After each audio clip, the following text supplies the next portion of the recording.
स्वागत है बच्चों आपका। अब देखिए प्रश्न बड़े 2.2 का प्रश्न 5 है। ये इम्पोर्टेंट है, पेपर में भी आते हैं इस तरह के क्वेश्चन। तो देखिए क्या कहा है कि दो संख्याओं में अनुपात 5:3 है, यदि उनमें अंतर 18 है तो संख्याएं ज्ञात कीजिए।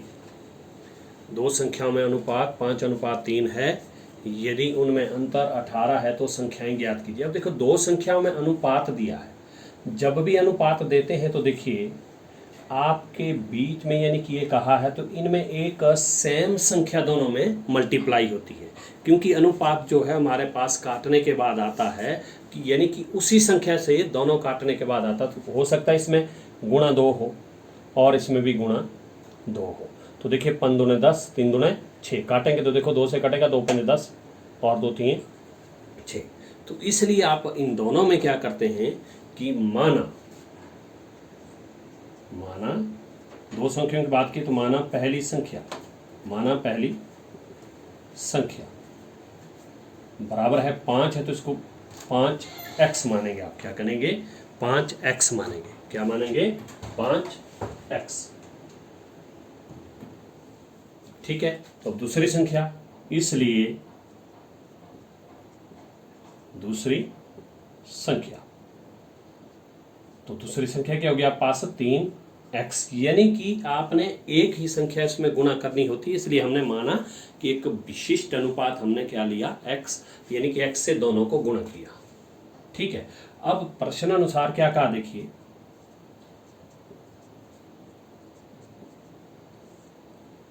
प्रश्न अनुसार क्या कहना है? यदि उनमें अंतर मतलब घटाव, तो बड़ी कौन सी है? 5x है और छोटी कौन सी है? 3x। यानी कि उनमें अंतर किन में? संख्याओं में अंतर कितना दिया है? 18। अंतर मतलब बड़ी में से छोटी घटानी। आपने अंतर कहा तो बड़ी माइनस छोटी संख्या।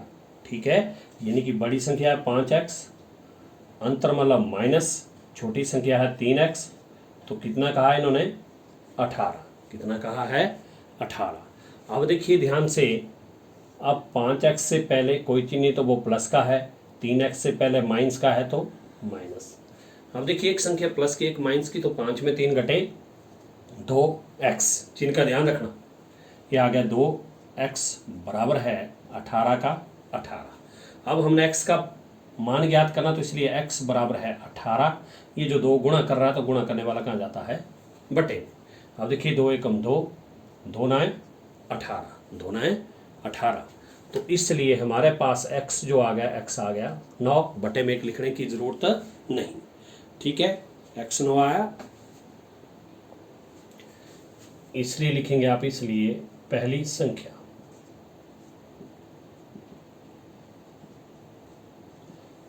कितनी थी? 5x।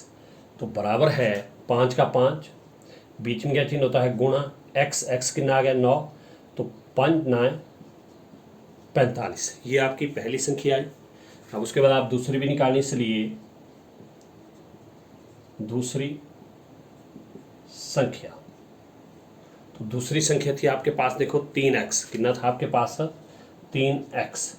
तो 3 का 3, बीच में गुणा का चिन्ह, x आ गया 9, तो 9 3 27, और ये आपका आंसर होगा। ओके। अब प्रश्न 6 देखिए कि 3 लगातार पूर्णांकों का योग 51 है, पूर्णांक ज्ञात कीजिए। Sum of 3 consecutive integers is 51, find the integers. ठीक है। 3 लगातार पूर्णांक कहे हैं, तो आप क्या करेंगे? माना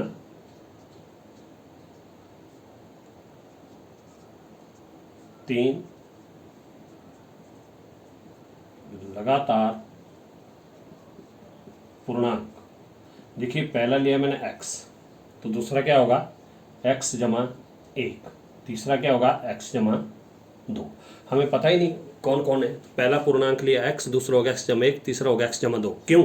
तो देखो जैसे आपने संख्या पढ़ी थी, देखो सबसे पहले आती संख्या प्राकृत संख्या 1 के बाद कितना आता है? 2। तो 2 कैसा आता? देखो इस 1 में क्या जमा हुआ? देखिए 1 जमा 1, तब आया हमारे पास 2। ठीक है। उसी तरह उसके बाद अगली संख्या होती है 3, तो इसी 1 की बात हो रही है, इसको ही, क्योंकि 1 में कितना जमा हुआ कि 3 आया? 1 जमा 2 3। तो देखिए पहले आपने x माना तो उसमें जमा 1, फिर x जमा 2, ये ध्यान रखना, पहली x, दूसरी x जमा 1, तीसरी x जमा 2। अब प्रश्न अनुसार सीधे ही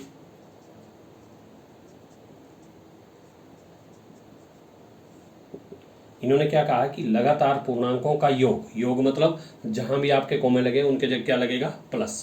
तो आगे देखो x प्लस दूसरा पूर्णांक x जमा 1 जमा तीसरा है x जमा 2 और बराबर है कि नहीं, योग दिया है 51। देखिए इनका योग कहा तो योग मतलब कोमा की जगह क्या लगाएंगे आप, प्लस।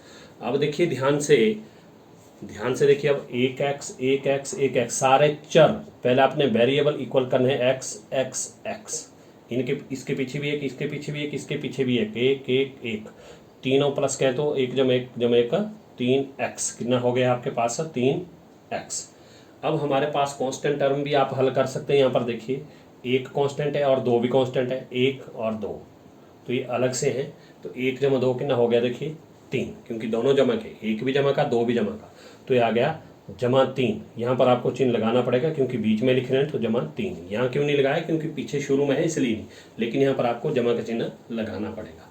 अब बराबर है 51 का 51, तो इसलिए हमने अब चर का मान ज्ञात करना, तो चर वाली संख्या यहाँ रह गई 3x बराबर है 51 का 51, ये प्लस 3 है तो पर जाके -3। ओके, अब देखिए इसलिए 3x बराबर है, अब देखिए 51 किस चीज़ का, आपका प्लस का, और 3 किस चीज़ का, देखिए माइनस का। तो घटेगा, हासिल गई 11 11 में 3 घटे 8, यहाँ रह गया 4, ये आ गया आपका 48।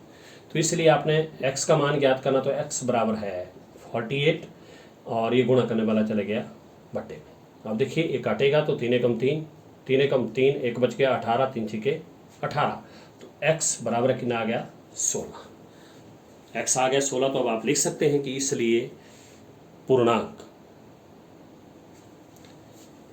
इसलिए यहीं से 3 लगातार पूर्णांक, 3 लगातार पूर्णांक, देखो वो थे हमारे पास x कॉमा x जमा 1 कॉमा x जमा 2। तो अब आपने कुछ नहीं करना, x की वैल्यू पुट करनी है। x देखो कितना आ गया 16 कॉमा x आ गया 16 जमा 1 कॉमा x आ गया 16 जमा 2। अब देखिए 16 का 16 कॉमा 16 जमा 1 का 17 कॉमा 16 जमा 2 18, और ये आपके आंसर होंगे। ओके।